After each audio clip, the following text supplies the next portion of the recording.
বলে মা কবুল। ম্যাডাম আপনি কি শিওর আপনি বিয়েটা করবেন? বিয়ে তো করতেই হবে, আমি ভালোবাসি ওকে। কিন্তু ম্যাডাম সবকিছু যাই না শুনে আপনি। ওর সাথে আমার সম্পর্কটা না অনেক দিনের, আমি ওকে খুব ভালো করে চিনি। কিছু জিনিস দেখেছি শুনেছি, কিন্তু সত্যি তো নাও হতে পারে, তাই না? কিন্তু কোনো কিন্তু নেই। আপনি চলেন আমার সাথে।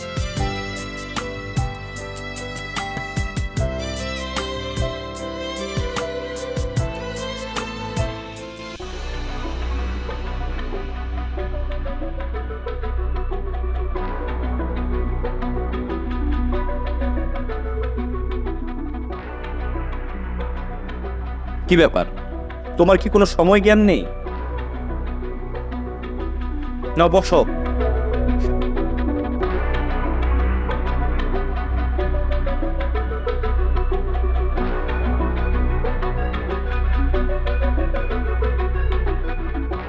বলেন মা কবুল।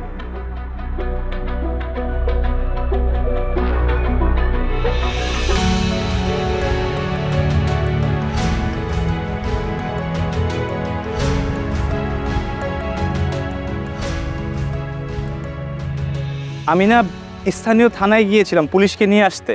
পুলিশকে আনতে না থানায় যেতে হয় না, 999 কল করলে পুলিশ এমনিতেই চলে আসে।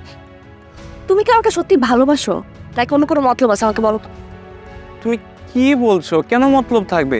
আমি তোমাকে সত্যি সত্যি অনেক লাভ করি। আচ্ছা তুমি এসব ওলট পালট চিন্তা একদম বাদ দাও তো, চলো আমরা বিয়ের জন্য শপিং করে আসি।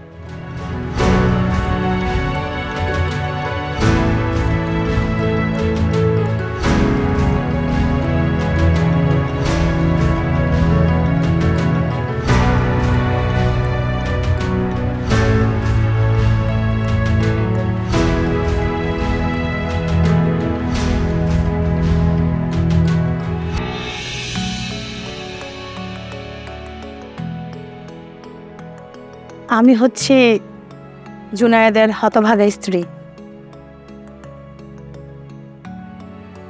মানে? পরিবারের অমতে আমি জুনায়েদকে বিয়ে করি। বলে মা কবুল।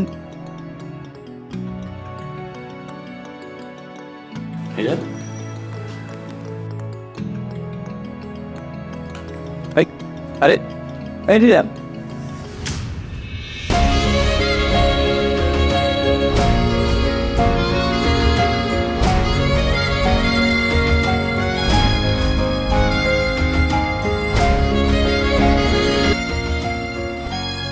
ম্যাডাম আমার চাইরা দেন ম্যাডাম, ম্যাডাম আমার মায়ের না, আমি অনেক চেষ্টা করছি ম্যাডাম, ম্যাডাম বিশ্বাস কর। তুমি ওকে মারতেছো কেন? ওকে আমি হায়ার করছিলাম তো সম্পর্কটা ভাঙার জন্য, কিন্তু এটা কোনো কাজেরই না। মা ওকে মেরো না, আমি জুনায়েদকে রেখে চলে এসেছি। কি কি বলিস? হ্যাঁ মা,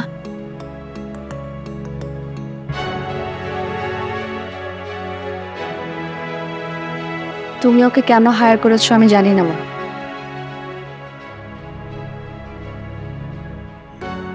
সেলিম খুব ভালো একজন মানুষ, ও আমার জীবনটা বাঁচিয়ে দিয়েছে। নিজের অজান্তে আমাকে শিখিয়ে দিয়েছে ভালো মানুষ আর খারাপ মানুষ হতে পারত। তুমি খুব ভালো একজন মানুষ সেলিম। Thanks for everything.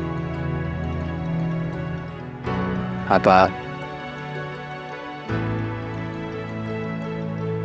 আমি আসলে সরি, আপনি খুব ভালো একজন নার্স। আপনার